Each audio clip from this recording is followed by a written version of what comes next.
Welcome back, folks. For this video, we'll cover the Frontline strategy guide to World of Tanks for Dummies. It has been a very fun mode. Frontline basically reinvigorates Tier A matchmaking. No more Tier 10s, a whole new way to play World of Tanks, and it's very profitable. A lot of crew XP, a lot of XP, and credits. But the downside is, it's only limited time event. So today I have a few tips and strategies to help you get through and get the most out of this Frontline limited time event. So here are the disclaimers. This guide is meant to teach you the basics, simple but effective strategies for Frontline, and it's not a surefire way to get you 100% win ratio to get all the credits, all the crew XP. It's not about that. There's no guarantee. There is no cure-all or a silver bullet to get a 100% win ratio or a high percent win ratio, but these will help you to understand the mechanics, understand the simple strategies that each tank could perform on the battlefield. There are counterplays, there are counter strategies, RNG factors, all comes into play, but it at least will help you understand what are the basics. Also, this guide assumes you, the player, already know the basics of World of Tanks, like tank mechanics, terminology, game features, and fine-tuning. So ergonomics, graphic settings, all the stuff is up to you. But I already have a video about that, already made about a year and a half ago. So I'll put the link into the description. But this guide also assumes that you already know the wall of text that are the rules and regulations on the main website. So we will not rehash the rules. It's boring, it's a wall of text. You can read by yourself, right? So I cannot teach you the personal experiences or decision-making process. I can only guide you. You have to make them yourself. So it's kind of difficult to teach you experiences. That's why a lot of job offers require experiences that cannot be taught. So it's up to you to play the game, up to you to make the decisions, but it's a fun process. So here is the index. We'll talk about the basics, quick overview of the rules. We will not get through a lot of them because rehashing, obviously. We'll talk about the optimal considerations for competitive play. Basically, what are the best vehicles, what are the best options, and features of stuff that you need for this game mode. Then we'll talk about maps. Well, but there are 9 sectors on the map, so each different sectors have different areas and attack coordination or defense coordination, all the stuff. And then we'll talk about my personal experiences, and we'll end the video on there. So quick basics, rehashing of all the stuff, but it is a old game mode, surprisingly. It has been on the sandbox server last year at this time, but it was available for tier 10s, so still 30 versus 30. There were some changes to the map, not that much, but it is a big map, so 2 teams attacking and defending, similar to before on the sandbox. There's only a prime time frame, and that's a downside because it's only limited time offer or event, and the main reason for that is to help not disturb the actual random battle mode and the matchmaking for random battle mode. So that's the only reason I could think of, but let's make the most use out of it. So all the stuff, but it's a separate game mode from random, and therefore you cannot finish some of the missions, like daily missions and stuff, but it's a whole new way to play. So team damage is disabled. There are new combat reserves like artillery strikes, air strikes, smoke screen, which is very fun, recon planes like UAVs, or actually manned vehicles like planes, but you know what I mean. So it's like Call of Duty. Basically, it's Call of Duty with Battlefield, but for tanks. And Team Deathmatch and Demolition all rolled into one with 9 different maps stitched together. So 9 kilometers squared. That's pretty big. So you can read through all the stuff, repair zones, different ranks for prestige. Yeah, it's like Call of Duty, but only 1 map. Alright, so here is the map. You probably already saw this last year, but you need to conquer the bottom zones, the bottom horizontal zones, in order to get to the middle zones, horizontal zones, and in order to get to the final objective, which is destroying pillboxes, or something like a coastal gun, a dual-barreled coastal gun with a lot of armor. They changed it from one barrel, funny enough. But it goes through from bottom to up. You can read through all the stuff. So cap all the stuff you need to cap, then you need to cap. Then all the stuff, rules and regulation, rehashing. So this is a summary of the wall of text. But let's get through the initial stuff quickly. So economy, it uses a repair system but only goes to 100%. So don't worry if you have to repair more than once. You'll only be charged once per vehicle. That's great. So if you have a lot of vehicles, I recommend you using only 2. So switch back and forth, and that will save you money on the repair cost because you only repair 1 each, right? You don't have to repair like 5 vehicles, and therefore eats up credits. So basically, but there are prestige mode, yada yada, you already read about them on the internets, on the walls of text, but you get 3 different camo per prestige. The first one is for allies. It's a wavy sand dune-ish of a snow color, pretty awesome. It's available for all the seasons. It's like a preset skin, similar to the Christmas stuff, pretty awesome. Here are for the Russians. It's a craggy sand dune-ish of a skin. And for the Axis, or captured skin, it's more of a graphite, granite, rocky thing. Alright, awesome. So you get a lot of stuff, you get a lot of credits, crew XP, personal reserves, and premium vehicles and premium accounts do help with all the credit making and crew XP as well as XP gathering. So all the good stuff. So here is very important factor to consider. Frontline game mode is based off of a historical perspective or event. It's Normandy, obviously. So you have to utilize that to your advantage. What this means is the map is huge. There's only one large city in the middle of the map, in the middle top of the map. And that's it. That's the only corridor map. That's the only map that's good for like super heavies, like Ohos or Malware Breakers. Rest of the maps, or smaller mini maps, they're basically large open areas. And if you play super heavies, you'll get picked off. So that's one of the bigger reasons why super heavies were not developed, favoring main battle tanks, right? So the map is somewhat realistically simulating what a real world is. It's not always all cities, right? It's always like forest, plains, and then sometimes you get a city, but that's like 10% of the time. So it's basically nature. That's what I'm trying to say. So it's large and requires time to drive across. And you do get spotted. So imagine Prokhorovka, like 8 Prokhorovkas and 1 Himmelsdorf. That's the map. So there's a reason why large monstrous tank designs were rejected, abandoned for main battle tanks. Not including physics as well. Heavy tanks are slow, they get clogged and mud or stuck in the mud all the time. So wonderful. Dead in the water, as they call it. So that's the big historical perspective that you need to consider. So what this means is for the meta and with the vehicles you should choose. So before you enter Frontline, determine which tier 8 you're most comfortable with. It's fine if you play off-meta vehicles. As long as you're comfortable, as long as you know which are the strengths and weaknesses, go for it. Mount equipments, mount the summer camo or paint job, load up the ammo. You cannot do that between the spotting, so make sure you do it before you get into the actual mode. And load crews into premium tier 8s, because usually I don't have crews. And if you want your crew in, you cannot do that in the middle of a battle, so that sucks. But here are general points to consider. The more skilled crews you have, the better, obviously. If you have like 7 crew skills, obviously it's going to be a lot better than a 75% crew.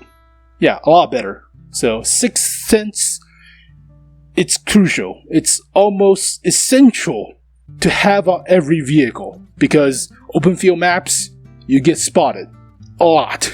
And there are recon planes to spot you as well.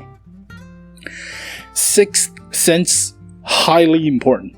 Coded optics, also very important for medium tanks and light tanks without armor, or medium tanks without armor. So if you get spotted, if you want to respot the opponents, better have coded optics. So more view range means you can see your enemies and hopefully dodge the shells. So vehicles with gun depression will be a lot better at the early proportion of the map, because it's all hilly, it's all plains, there are no city maps. So gun depression, your best chance to survive and snipe and scout as well. Super heavies are slow, same goes for armored assault guns like Ferdinand's, the Elephant. So try not to play those unless you already reached the Himmelstor proportion of the map, obviously. And economic picking of the tanks, use only 2 because save on repair cost. Only 100% for one vehicle, it will not go over the 100%, so save on repair cost. And even though it's tier 8, bring some gold shell, because OPS premium tier 8s like 252U. It exists, alright? You have to deal with it. Gold shell into the lower plate, or you have to take time and aim at the cupola, or the hatches, not cupola, but still, you know what I mean. You need gold shell. Do not play premium tier 8s with preferential matchmaking, because they were designed before an era of power creep. You do not want to play the Yak Tiger 88. You'll get creamed. You do not want to play the IS-6. You'll get creamed. Or the KV-5. You'll get creamed by current premium tier 8s like T-54 Prototype, or the Object 252U, or even the STRV S1. The Yak Tiger 88 will not penetrate the STRV S1 with the 88mm. It just automatic bounce. You cannot overmatch the armor. Only 40mm of armor. Yeah, cannot overmatch it. So don't play premium tier 8s with older preferential matchmaking, unless you're playing the Type 59 or maybe to a degree FCM 50T. Also, don't play artillery. It's boring. I tried. It's really boring. You will have a lot better time. It's a lot more profitable with any other class. Don't play Arty. Trust me. So here are the combat reserve strategies. Artillery and airstrike. Attack targets in the area. Call of Duty kill streak, basically. It takes like 6 minutes to cool down and reuse the perk. That's a long time. RD strike is a little bit faster, but still, you know, 5 minutes, jeez. Engineering is a passive bonus to your capping and defense. You already know that, so it's perfect for capping vehicles like super heavies, but you'll probably have a harder time getting to the cap circle than actually capping. We'll see. But Inspire is basically Bloodlust in World of Warcraft, so your allies in your circle have increased crew performance. That's basically it. So Zerg Rush in a skill or perk. Recon is also a plane like UAV for Call of Duty, but it's manned, so it's like World at War. Alright, but it's pretty good because you scout for yourself with a plane. Pretty nice. And smoke screen. Air deploy smoke screen in a line. It's like a smoke grenade, but like 5 of them in a line. Pretty sweet. So the best combat reserve, in my opinion, as a Unicom player, it's the smoke screen. You can offensive, defensive about it. You can engage by dropping the smoke on yourself, dropping on your teammates, or even the enemies to reduce their view range and help you escape. It's relatively fast to cool down. There's a lot of utility in the stuff, and that's why squids, ninjas, and Batman use smokescreen. It's pretty effective, really. So here's a good example. This KV-5 should be able to spot me at 200 meters. Yeah, Russian tank, Russian heavy tank. It has no view range, but still, it's 200 meters. I'm not in the cover. There's no leaves or fallen tree next to me. I'm in the open, but I dropped smoke.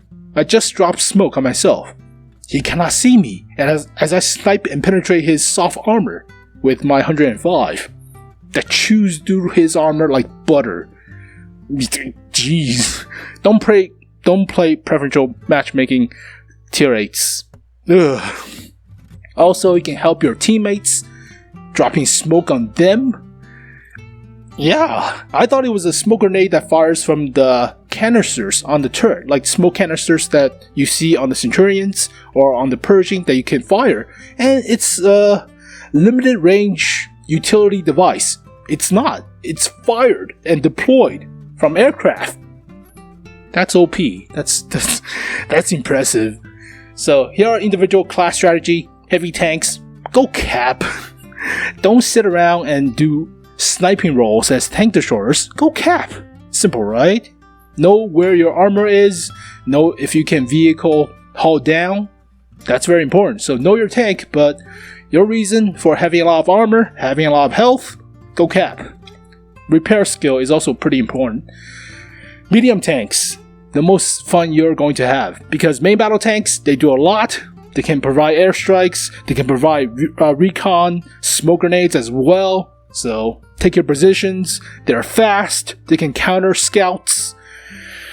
They're great. And most medium tanks have a lot of armor, like the Centurions with the turret, like the T-54 prototype. Yeah, those vehicles are OP. OP. So do whatever you want. And that's why they were the design backbones of main battle tanks. They can do all the job like cruiser tanks, but as well as infantry tanks. So that's why they're like multi-purpose tanks. History, right? Light tanks, you're basically annoyance and a scout. So early on you can go scouting, but later on you can actually break for the turrets or the pillboxes and distract your enemies, giving your teammates time to go into the city and into cover. So you can play the wild goose chase, running around like crazy, and you have 3 combat reserve slots to combo with. So recon playing, and then artillery and airstrike. That's a combo, but it takes like 6 minutes to cool down. It's a combo, it's fun to use, but it's not as effective as Call of Duty, obviously, because you're shooting at tanks. You're not shooting at Call of Duty guy with flesh and blood. That doesn't happen, so yeah, it's fun, but it's not like a AC-130. It's not like that. Not even OP as that. Tank destroyers, mostly versatile. You can play as assault gun tank destroyer or traditional sniper tank destroyer. I recommend sniping because it's a little bit better, and your armor is not going to do much. Not a lot of vehicles, not a lot of tank destroyers have a lot of armor, other than the T-28. The Ferdinand is alright, but it has a lot of weak spot. Yak Panther 2, meh. So most of the time, T-28 prototype, meh as well. Weak side armor and turret is not as strong, so go with sniping. Go with the Charioteer, go with the UDE SO3, or if you already have the STRV S1 or the Scorpion, also pretty good. And they also come with 2 combat reserve slots. Pretty nice. Don't play artillery. You can have inspire perk on yourself. You can inspire yourself to get a little bit more DPM with the reload, because cool skill buff, but inspire yourself to not play artillery. It's not fun, trust me, it's not fun. It's more fun shooting at tier 10s when they're all clustered in a lot smaller map than shooting at tier 8s that's running around super fast on a super large map. Shoot tier 10s, you'll have a lot better time. So here are the recommended vehicles. Obviously, it's based off of the random battle mode as well. So surprisingly, a lot of these tanks are ancestors to main battle tanks or derivatives of medium tanks. So yeah, who would have thunk, right? Also, sniper tank destroyers are a lot better than assault guns because similar to super heavies, they get picked off. Nobody plays super heavies because they're super heavy and they're clumsy, cumbersome to get a good win, unless they're in the Himmelsdorf area of the map. That's a long way, so that's like 10%, 15% of the whole battle duration, if you get there. So, yeah. not bad. I mean, most of the time, the Pershing, the Centurion will do fine. But also what's surprising is half of these vehicles are premium.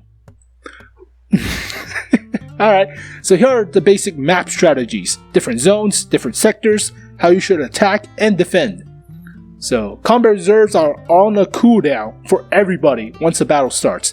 That is the perfect time to Zerg rush to a base, and you won't get like recon planed or airstriked or artillery striked. If you want a Zerg rush right off the bat. Don't forget about abandoned vehicle feature. Press J to leave your vehicle. It's counting as self-destruct, but sometimes it will take you a lot more time to drive across the whole freaking 3 kilometers with 25 kilometers per hour top speed, or 20.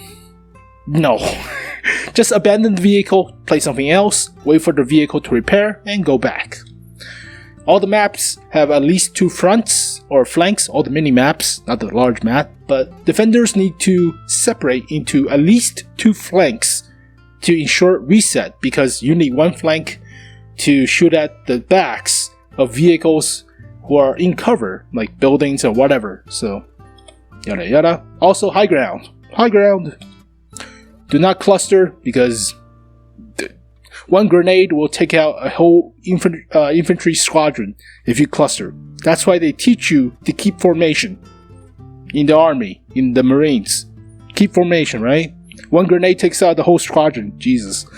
And the usual random battle mode instincts, like behavioral traits, stick to cover, move from cover to cover, yada yada, don't push your teammates. Well, that's a whole new can of worms, but don't forget to pack some high explosive rounds. It's very good against Scorpion Gs and STRV S1. Those are meta tank destroyers, and we are attacking the pillbox. Aim for the vent ports in the back. There's a circular vent port, or 3 of them, behind the whole big turret. The pillbox encampment gun thing. So shoot for this little circle with high explosive. You'll pin and do high explosive damage, helping you to take this out if you can. So try to prevent enemies from getting to the backside of this thing if you can as well. So Sector A, we're at the beginning of the bottom of the left of the map. So basically it's like Prokhorovka with the hill. So try to take the ridge. High ground, Anakin, high ground.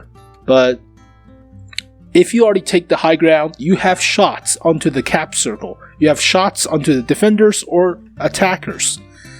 But yeah, high ground. So this place is OP, but you need to have gun depression and some armor. So it's not for Scorpion Gs or light tanks. You'll get countered. You'll get countered by mediums all the time. Sector B, it's more of a lopsided on the sides, Ridgeshire, because 2 hills, and that's what separates you from your opponents. So key positions are this little hill right here for mostly the attackers, and this little cover for the defenders. You need to take these 2 positions. It's very essential, critical for your success, because for this position you can actually shoot downwards if you have gun depression onto the base protectors. For the attackers, yeah. Attackers are going to go for this building, so try to take this position with the rocks to the east flank of the map. This will help you reset, because if they try to hide away from the building, your teammates could shoot at them. If they hide at the building, you can shoot at them, so they're 2-pronged being attacked. Yes. For Sector C, it's more like mines. There's a plateau in the middle of the map, and that's very essential for attackers as well as defenders. So defenders could go like here into the plateau and defend from there, but it's a little difficult because tank destroyers are usually right here, and that's the kill zone.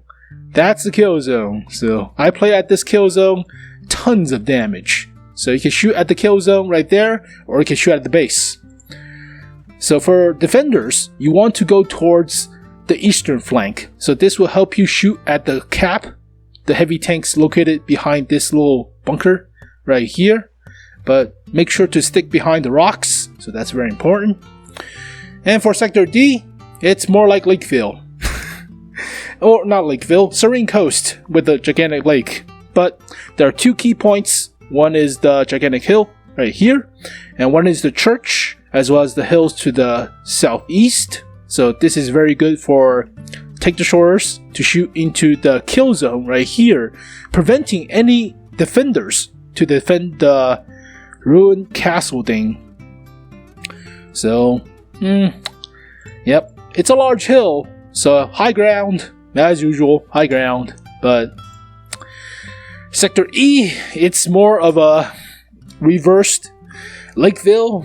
You can go from the bottom into this sector and try to shoot at the hill and trying to cap underneath their defending hillside, but this is a kill zone right here. This is open field farmland, and yeah. You want to go through this road, but it's also defended pretty well, so that's a problem. You want to get to this forest right here, so that's the flanking position onto the base. But if you are attacking, go from this little nook into the base and try to prevent like snipers from here or here, but ugh, it's pretty rough. And here is the sniper nest at the hill, so it's such a large kill zone right here, Jesus. Here is one of my favorite part of playing Frontlines. It is one of the biggest kill zone out there. As you can see with this little screenshot, that's the kill zone. That is a large area, and the cap circle is right underneath the hill of snipers. So you have to take the town, you have to take like the west side of the rails, get into the entrenchment right here and go towards the cap circle, and that takes a long time. So while you're being shot at, not fun. There's also a trench right here, but you'll get shot at by vehicles right here before you reach the cap circle, so make sure you use smoke screen. Aha! So here is the sniper nest. It's such a large kill zone, Jesus. You're not going to rush this place, not even close. Here is the site 1 of the pillboxes, so it's like a basically white park for lower tiers. There's a rail running across the middle horizontal section of the map. You usually control one side, other team controls the other, but once you have control over one side, you have the objective close to you. So if you are in the middle of the map, that's the kill zone right here. So between the factories, you get shot at. Ugh. But for defenders, try to take the little hill right here. There's a little hill. I think you can see it. Right there. So that's a little hill. It has a lot of bushes and cover, but it's across the rails, so there won't be support from your teammates. But if you are at the hill, you can shoot downwards. There's another hill behind the number 2 gun, so that will help shooting at targets, and then smoke yourself to shoot at targets as well. They cannot see you. So Himmelsdorf, in the middle of the map, it's a lot easier to take position number 4, the pillbox number 4, right here in the bottom parts of the city, than taking the castle at the hill. There's a gun on top of the hill as well, but it's a lot harder to destroy it than destroying the gun in the town as well. So also be careful of the bridges. Those are kill zones because you're funneled through the bridges, and obviously you get picked by heavy tanks or side-scraping heavy tanks or mediums. Yeah, this gun is a lot easier to get than the gun on top of the castle. Himmelsdorf, right? But if you're on the top of the castle, yeah, you have cover to shoot downwards. And here is the kill zone on the bridge. You get picked off by medium tanks, by heavy tanks, into the side armor. And lastly, we have the Super Bowl, or the Toilet Bowl, but it is position number 5 for the pillbox.